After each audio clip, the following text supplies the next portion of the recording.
Shri Krishna Parivartita Paramananda Pathaya Premavarshaksharaayate Sarvada Sarvasevya Shri Krishnaya Namastume Adeka Bandhu Matsangin Madguru Manmahadhana Manistaraka Madbhagya Vadananda Sude Asadhu Sadhuta Dayin Natini Chochatakara Anamanchakadashin Mam Kantayospura Om Namo Bhagavate Vasudevaya Om Namo Bhagavate Vasudevaya Om Namo Bhagavate Vasudevaya 3.24.5 onwards Maitreya Vacha देवहूत्यपि संदेशं गौरवेण प्रजापते सम्यक् श्रद्धाय पुरुषं कूटस्थं अभजत् गुरुम्.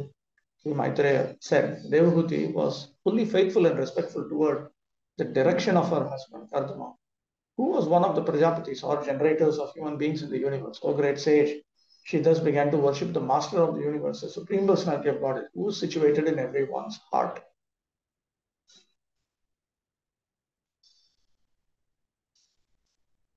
Sandesham, Upadesham. So she accepted the direction of Prajapati Kardama with great respect. Gurum yah putro bhutva guruhu bhavishyati tam. She just began to worship her guru.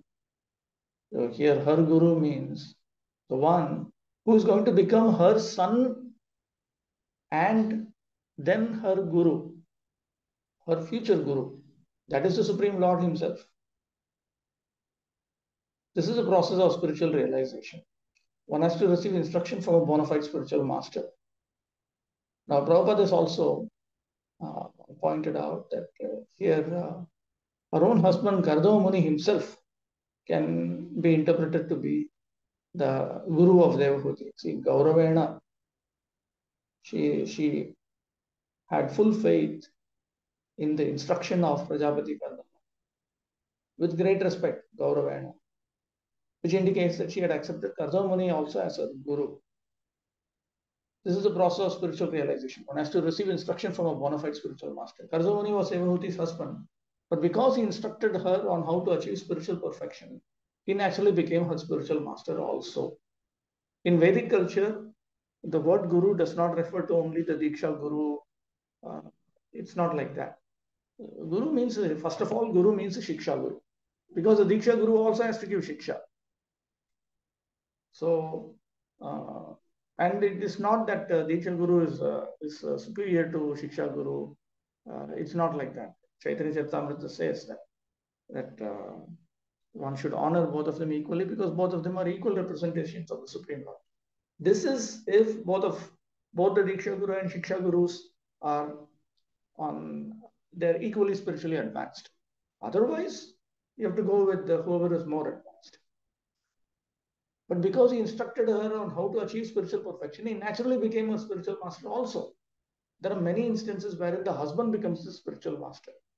Lord Shiva also is a spiritual master of his consort, Parvati. A husband should be so enlightened that he should become the spiritual master of his wife in order to enlighten her in the advancement of Krishna consciousness. He should be so enlightened also includes he should be so internally detached, externally renounced, and he should be absorbed in devotion service to Krishna. That 11th canto definition of the bona fide spiritual master can be recollected. Shrotriyam Brahmanishtham. And should be free from anarthas. This is mentioned in Upadeshamrita, text 1. Generally, Stree or woman is less intelligent than man.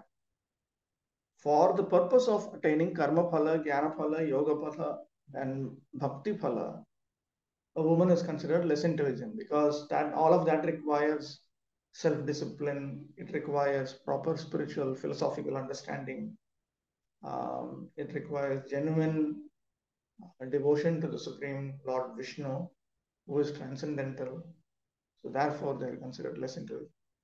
Therefore, if the husband is intelligent enough, the woman gets a great opportunity for spiritual enlightenment. Here it is clearly said, Sammak Shraddhaya, that with great faith one should receive knowledge from the spiritual master and with great faith execute the performance of service. Srila Vishwanath Chakravarti Thakur in his commentary on Bhagavad Gita has especially stressed the instruction of the spiritual master. One should accept the instruction of the spiritual master as one's life and soul. Did I show that purport? I do not remember whether I have shown you Vishwanath Chakravarti's commentary on Vyavasayatmika Bhakti. There he says that the instruction of my spiritual master to engage in the 9 types of devotional service to the Supreme Lord, that is my life and soul. Whether one is liberated or not liberated, one should execute the instruction of the spiritual master with great faith. He says, whether I am within the cycle of birth and death or not, this is my life and soul. I will never give this up. I'll never give this up even in my dream, he says. It is also stated that the Lord is situated in everyone's heart. One does not have to seek the Lord outside. He's already there. One simply has to concentrate on one's worship in good faith as instructed by the bona fide spiritual master, and one's efforts will come out successfully. It is also clear that the Supreme Personality of Godhead does not appear as an ordinary child. He appears as he is. As stated in Bhagavad Gita, he appears by his own internal potency, Atmamaya. And how does he appear? He appears when pleased by the worship of a devotee. A devotee may ask the Lord to appear as her son. The Lord is already sitting within the heart. And if he comes out from the body of a devotee, it does not mean that the particular woman becomes his mother in the material sense. He's always there. But in order to please his devotee, he appears as her son. 6. Tasyam bahudethe kale Bhagavan Madhusudanaha Kardamam Viryamapanno Jaggi Nirriva Daruni. After many years. See, it took many years of austere devotional service on the part of Devavati. Because Kardamuni has instructed that she should worship the Lord with great faith through sense control, religious observances, austerities, gifts of her money and charity. So she did all, it is understood that she did all these things for several years. After which the Lord was satisfied with her, and after which he decided to appear. The Supreme Personality of Godhead, Madhusudana, the killer of the demon Madhu, having entered the semen of Kardama, appeared in Devahuti, just as fire comes from wood in a sacrifice. Bahutitheti. Bahunam. Purane. Bahutare. Kale. Here, this is the comparative sense is used here. After many years means after many more years. So already so many years they had enjoyed. And then she gave birth to the daughters. Then many more years she engaged in devotion service to the Supreme Lord as instructed by her husband. Kale atikrante sati ityartha. Bahupuga gana sanghasya tithu iti sutram. This is a grammatical note. It's a note on grammar. Kardamam viryam. Kardamasya bhakti prabhavam apanna. Tena vashikrita ityartha. Here, having entered the semen of Kardama is a superficial meaning of this expression, Kardamam Viryamapan. Factually, what it means is the Supreme Lord Kapila Vishnu, he was influenced by the devotion of Kardama Muni. He came under his loving control. Agnariva Daruni iti tasyam antaryami rupena sthitah eva saha putra rupena prakati babhuva ityartha. This example of fire comes from wood. This indicates that just as fire is understood to be within wood also, and then it is simply manifested. Like that, the Supreme Personality of Godhead, Vishnu, is already present as the inner controller, inner ruler, as a super soul, Paramatma. He himself revealed himself as her son. It is clearly stated here that the Lord is always the Supreme Personality of Godhead, although he appears as the son of Kardama. Fire is already present in wood, but by a certain process, fire is kindled. Similarly, God is all pervading. He is everywhere. And since he may come out from everything, he appeared in his devotee semen, just as an ordinary living entity takes his birth by taking shelter of the semen of a certain living entity, the Supreme Personality of Godhead accepts the shelter of the semen of his devotee and comes out as his son. This manifests his full independence to act in any way. It does not mean that he is an ordinary living entity, forced to take birth in a certain type of form. Karmadhina. Karma adhina. This is the expression used by Bhaktisiddhanta Saraswati Thakur in such discussions. The Supreme Lord is not under the control of any karmic reaction. Lord Narasimha appeared from the pillar of Hiranyakashipu's palace. Lord Varaha appeared from the nostril of Brahma. Lord Kapila appeared from the semen of Kardama. But this does not mean that the nostril of Brahma or the pillar of Hiranyakashipu's palace or the semen of Kardama is the source of the appearance of the Lord. The Lord is always the Lord. Bhagavan Madhusudanaha. Bhagavan Madhusudanaha. The Supreme Personality of Godhead, killer of the demon. He is a killer of all kinds of demons, and he always remains a Lord, even if he appears as a son of a particular devotee. The word Kardamam is significant, for it indicates that the Lord had some devotional affection or relationship in devotion service with Kardama and Devahuti. But we should not mistakenly understand that he was born just like an ordinary living entity from the semen of Kardamani in the womb of Devahuti. 7. Avadayam tada vyomni vaditrani ghana ghana gayanti tam sma gandharva nrityantyapsaraso muta. At the time of his descent on earth, demigods in the form of raining clouds sounded musical instruments in the sky. The celestial musicians, the Gandharvas, sang the glories of the Lord, while celestial dancing girls, known as Apsaras, danced in joyful ecstasy. Ghana ghana garjanto mekha iti deva iti artha. Arshikabda.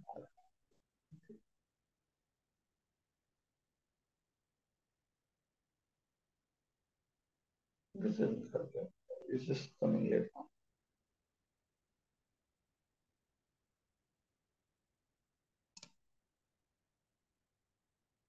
Why this is there?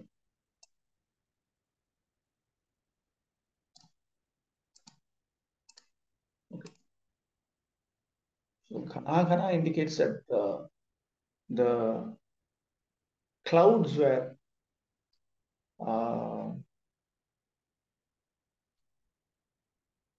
they were making sounds, they were roaring, considered auspicious under certain circumstances.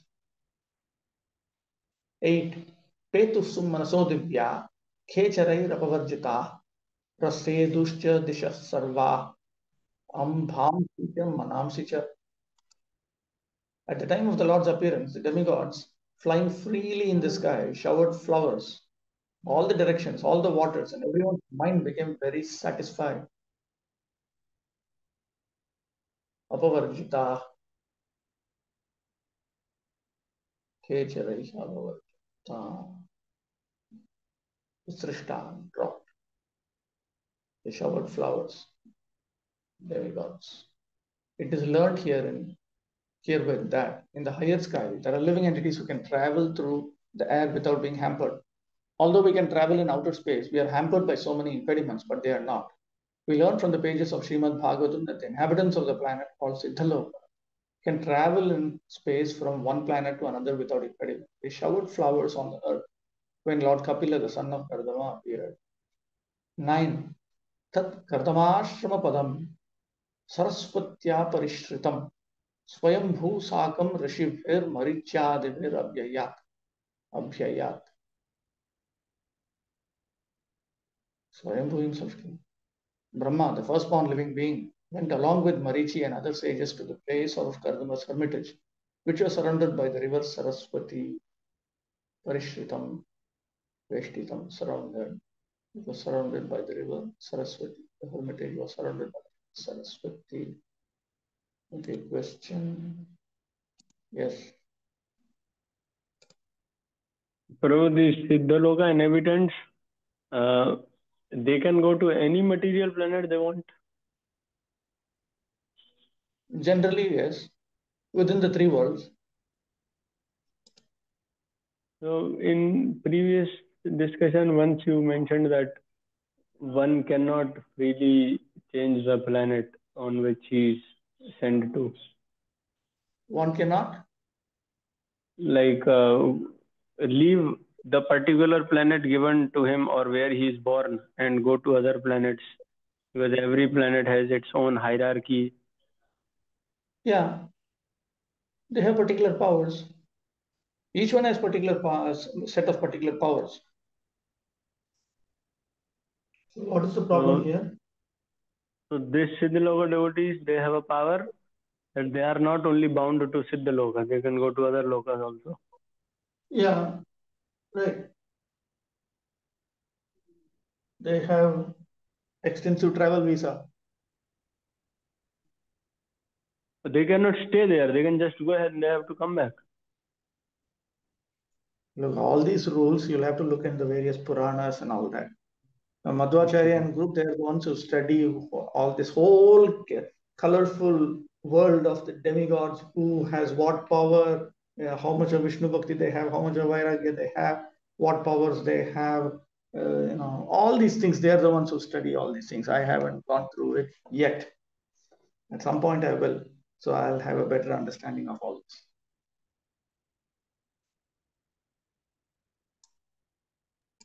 So this Siddhaloka, I am unable to connect this, that we see Janalok, Tapalok, Maharlok, Satyalok. Where is Siddhalok in this? Like It is within the three worlds. It's not in the top four. It is within the three worlds. Oh, Bhuva Swaha.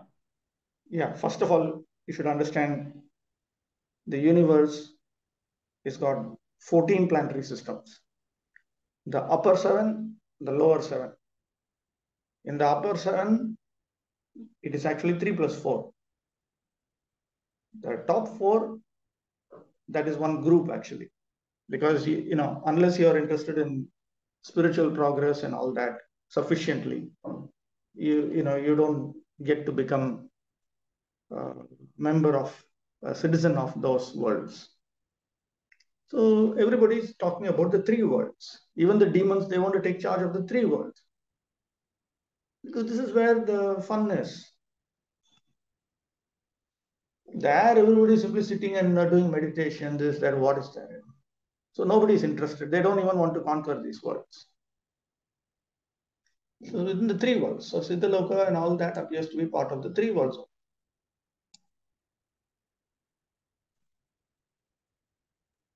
Thank you, Bro. Okay. There's a question here. Lord Chaitanya and Nityananda also took human birth. You have to look at Chaitanya Bhagavat. It'll have further details. Anyway, it makes no difference whether they apparently take birth in that manner or not. Like Prabhupada says, Nrsimhadev, he comes from a pillar. It means nothing. Or Varaha comes from Brahma's nose. So it is not of. If you want to see the details, you'll have to check. Okay. Purport. Brahma is called Swayambhu because he is not born of any material father and mother. He is the first living creature and is born from the lotus, which grows from the abdomen of the Supreme Personality of Godhead, both Shayi Vishnu. Therefore, he is called Swayambhu, self-born. 10. Bhagavantam Param Brahma Satvenam Shena Shatruhan Tattva Sankhyanā Vigyapyai Jatam Vidvan Ajah Swarat. Maitreya continued. O killer of the enemy, the unbound Lord Brahma, who is almost independent in acquiring knowledge, could understand that a portion of the Supreme Personality of Godhead, in his quality of pure existence, had appeared in the womb of Devahood, just to explain the complete state of knowledge known as Sankhya Yoga. So he came to explain the philosophy of the 24 material elements. 10 and 11 are together, so let me do one thing. I'll read 11 verse translation, then I'll come back. We'll go through Sarvatma Darshini, then we'll come back to the verse. 11. Sabhajayan Vishuddhena Chetasat Chikeshitam Prahrishyamanair Asubhi Kardamam Chetam Abhyadhat. After worshipping the Supreme Lord with gladdened senses and a pure heart for his intended activities as an incarnation, Brahma spoke as follows to Kardama and Devahuti. Sattvena. Shuddha Sattva Surupena Amshena Natu Purna Surupena Ityarthaha. So he appeared as a plenary portion. So he was entirely Shuddha Sattva by nature, but he appeared as a plenary portion, not in his complete self. Tattvasya Sankhyanam Yasmin Tasya Sankhyasya Vigyaptyai Visheshena Gyapanaya Jatam Avirbhutam. So he appeared in order to enumerate the various tattvas, various entities, to specifically teach about this. He came. He was born means that he appeared. Janan, Sabhajayan, Pujayan. Knowing this, Lord Brahma worshipped him. Prakrishyamane rasubhihi indriyahi upalakshitha. And then he was delighted. Lord Brahma's senses were gladdened. He was delighted. All of his senses were gladdened. Kardamam chakara devahutim cha. He spoke to Kardama and Devahuti. Cha. Cha means etc. And so here it is. And Devahuti. In Bhagavad Gita, 15th chapter, it is stated that the Lord himself is the compiler of the Vedanta Sutra and is a perfect knower of the Vedanta Sutra. Similarly, the Sankhya philosophy is compiled by the Supreme Personality of Godhead in his appearance as Kapila. So this is the original Sankhya. There is an imitation Kapila who has a Sankhya philosophical system, but Kapila, the incarnation of God, is different from that Kapila. Kapila, the son of Kardama Muni, in a system of Sankhya philosophy, very explicitly explained not only the material world but also the spiritual world. Brahma could understand this fact because he is Swarat, almost independent in receiving knowledge. Swarat literally means independent. So here in this context, it means that he was almost independent in receiving knowledge. He is called Swarat because he did not go to any school or college to learn, but learned everything from within. Because Brahma is the first living creature within this universe, he had no teacher. His teacher was the Supreme Personality of Godhead himself, who is seated in the heart of every living creature. Brahma acquired knowledge directly from the Supreme Lord within the heart. Therefore, he is sometimes called Swarat and Ajar. Ajar means unborn, because he is not born like anyone else. Another important point is stated here, Sattvena Amshena. When the Supreme Personality of Godhead appears, he brings with him all his paraphernalia of Vaikuntha. Therefore, his name, his form, his quality, his paraphernalia, and his entourage all belong to the transcendental world. Real goodness is in the transcendental world. This is a very interesting point. Real goodness is in the transcendental world. Here in the material world, the quality of goodness is not pure. Goodness may exist, but there must also be some tinges of passion and ignorance. In the spiritual world, the unalloyed quality of goodness prevails. There, the quality of goodness is called Shuddha Sattva, pure goodness. Another name for Shuddha Sattva is Vasudeva, because God is born from Vasudeva. Another meaning is that when one is purely situated in the qualities of goodness, he can understand the form, name, quality, paraphernalia, and entourage of the Supreme Personality of God. The word Amshena also indicates that the Supreme Personality of God in Krishna appeared as Kapila Deva in a portion of his portion. God expands either as Kala or as Amsha. Amsha means direct expansion, and Kala means expansion of the expansion. There is no difference between the expansion of the expansion, and the Supreme Personality of God directly, as there is no difference between one candle and another. But still, the candle from which the others are lit is called the original. This is a standard Brahma Samhita example. Krishna is therefore called Parabrahman, or the ultimate Godhead, and cause of all causes. Question. Prabhu, this verse, Maitreya Rishi saying, "O killer of the enemy." This is for Viduraji.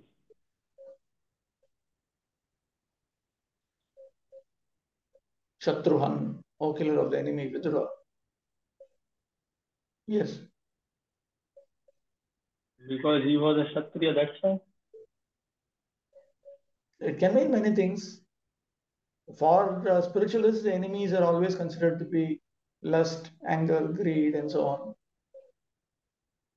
And because Vidvan was devoted to Lord Vishnu. Okay, bro. And in purport, when Srila Prabhupada is saying that Shuddha Sattva is Vasudev, because God is born from Vasudev. I could not understand this line. Yeah, this will come. This will come. This will. I think that's a statement by Lord Shiva. It will come. Fourth canto. It will come. Sattvam Vishuddham Vasudeva Shabdittam. This will be explained. That we'll see that. Okay, bro. Lord Shiva will explain it. 11 purport. As explained in Bhagavad Gita, 4th chapter, anyone who understands the transcendental activities, the appearance and the disappearance of the Supreme Personality of Godhead is to be considered liberated. Brahma is therefore a liberated soul in the sense that he is a Jivan Mukta. Vishuddhena Chetasa, his consciousness is fully pure, pure heart. He has a pure heart. Although he's in charge of this material world, he's not exactly like the common living entity. Since he's liberated from the majority of the follies of the common living entities, he was in knowledge of the appearance of the Supreme Personality of Godhead.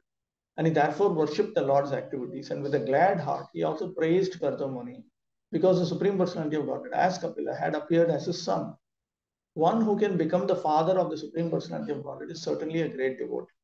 That's a word spoken by a Brahmana in which he says that he does not know what the Vedas and what the Puranas are. But while others might be interested in the Vedas or Puranas, he is interested in Nanda Maharaj, who appeared as the father of Krishna. The Brahmana wanted to worship Nanda Maharaj because the Supreme Personality of Godhead as a child crawled in the yard of his house. These are some of the good sentiments of devotees. Shrutima pare, smritima tare. Verse and Padyavali comes. If a recognized devotee brings forth the Supreme Personality of Godhead as his son, how he should be praised. Therefore, Brahma not only worshipped the incarnation of Godhead Kapila, but also praised his so-called father, Kardama Muni. 12. Brahmovacha, Kvayame Chitistata, Kalpita Niryadikataha, Yanme Sanjagrihe Vakyam Bhavan Manadamanayan. Lord Brahma said, my dear son Kardama, since you have completely accepted my instructions without duplicity, showing them proper respect, you have worshipped me properly. Whatever instructions you took from me, you have carried out, and thereby you have honored me. Vayame apachitihi tata kalpita nirvyadikataha yat me sanjagrihe vakyam bhavan manada manayan apachitihi paricharya krita.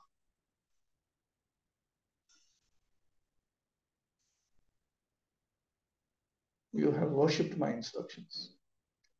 Lord Brahma, as the first living entity within the universe, is supposed to be the spiritual master of everyone.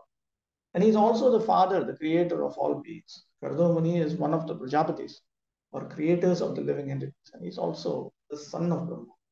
Brahma praises Kardama because he carried out the orders of the spiritual master in toto and without cheating. The conditioned soul in the material world has the disqualification of cheating. He has 4 disqualifications. He's sure to commit mistakes. He's sure to be illusioned. He's prone to cheat others.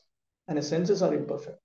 But if one carries out the order of the spiritual master by disciplic succession or the parampara system, he overcomes the 4 defects. Therefore, knowledge received from the bona fide spiritual master is not cheating.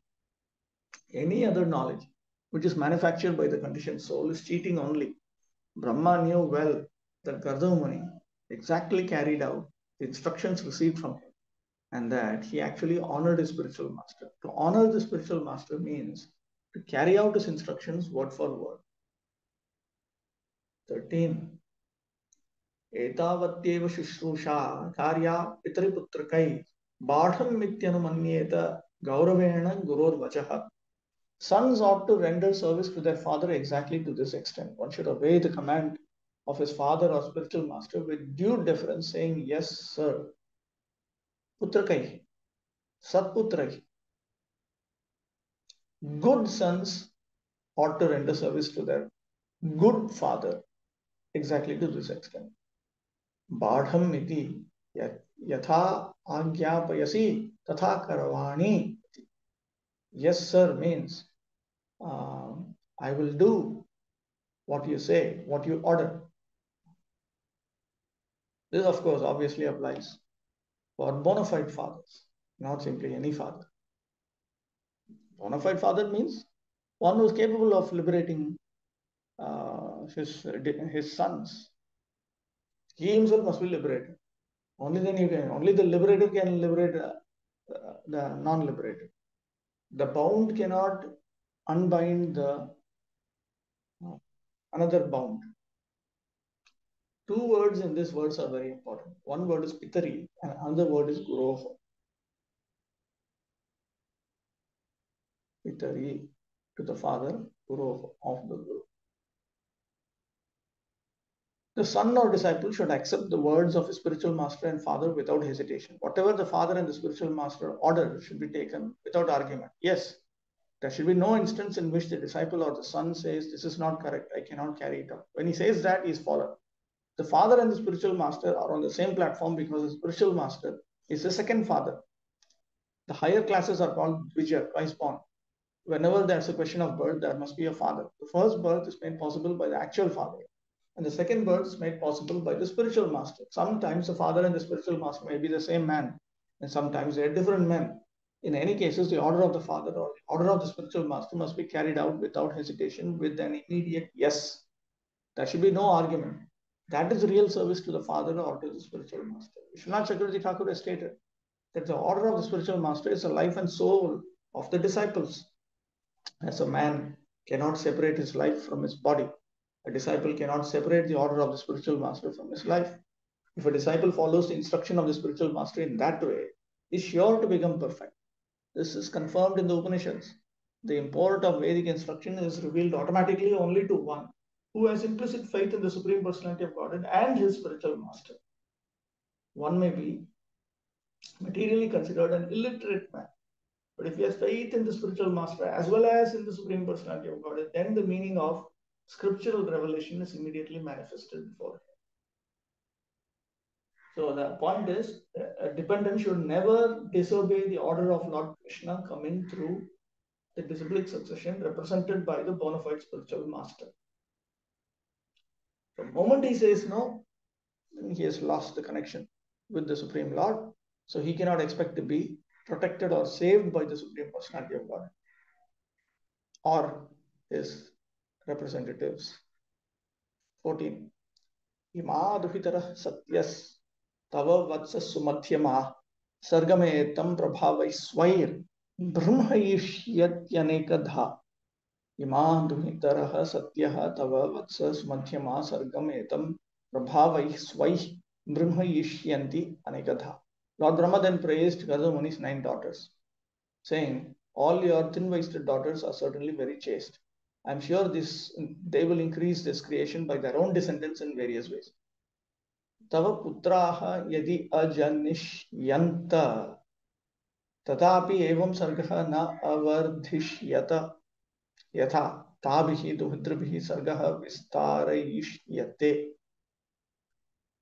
Even if he had many sons, this creation would not have increased the way it is going to increase through your daughters. With this in mind, he speaks the current verse. Ima iti prabhavai prabhavavadbhihi amshaihi. Amshai looks like vamshai. This is another blunder. Vamshai.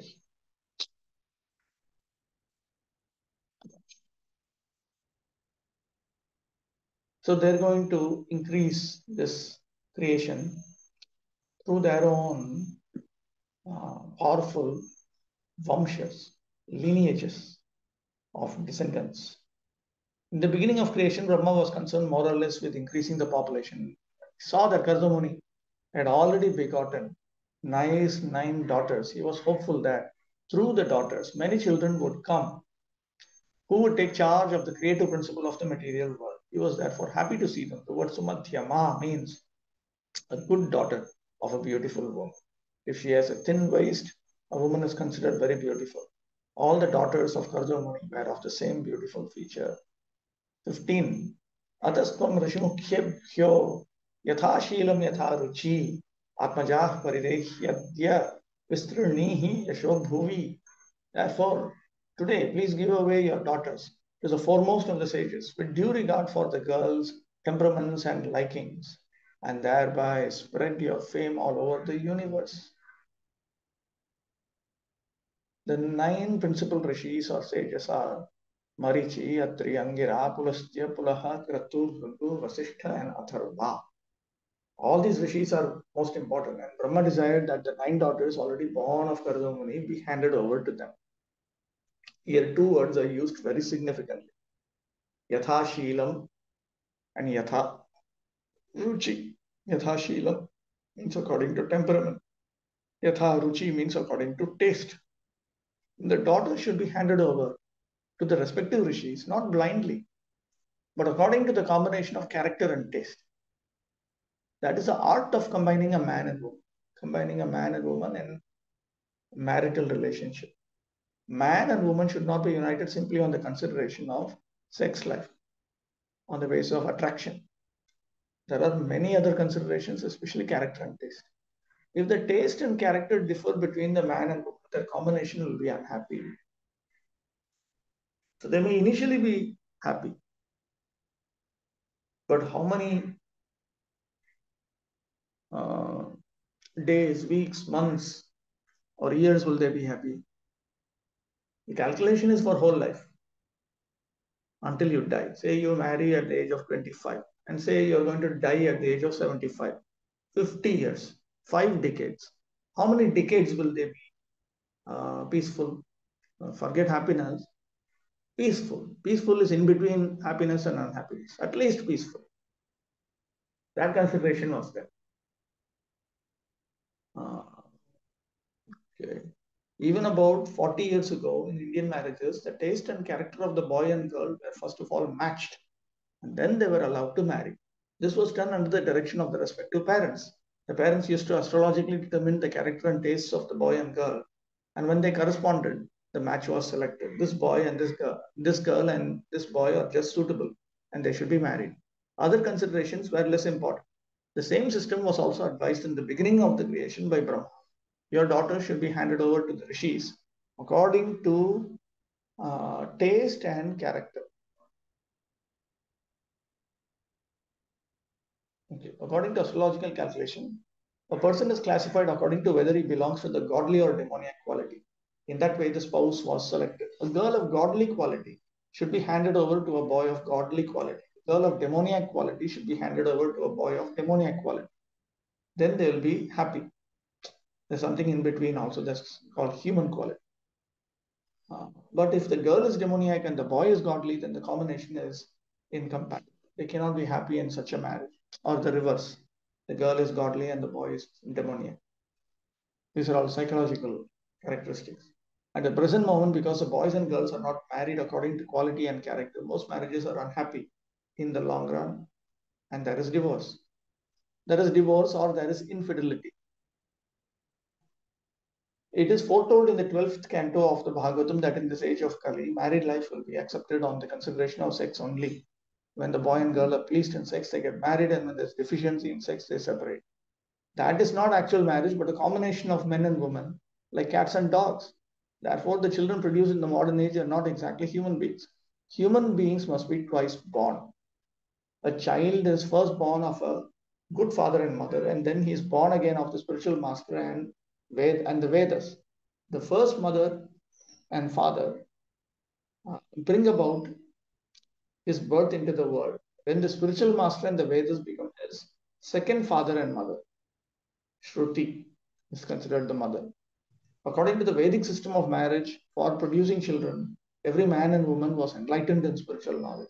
And at the time of that combination to produce a child, everything was scrutinizingly and scientifically done. 16. Vedahamadhyam purusham avatirnam swamayaya bhutanam shevadhim deham vibhranam kapilam mune. O Kardama, I know that the original Supreme Personality of Godhead has now appeared as an incarnation by his internal energy. He is the bestower of all that is desired by the living entities. And he has now assumed the body of Kapila Muni. So Mayaya eva bhutanam shevadhim. Shevadhim. Shevadhim. Like this.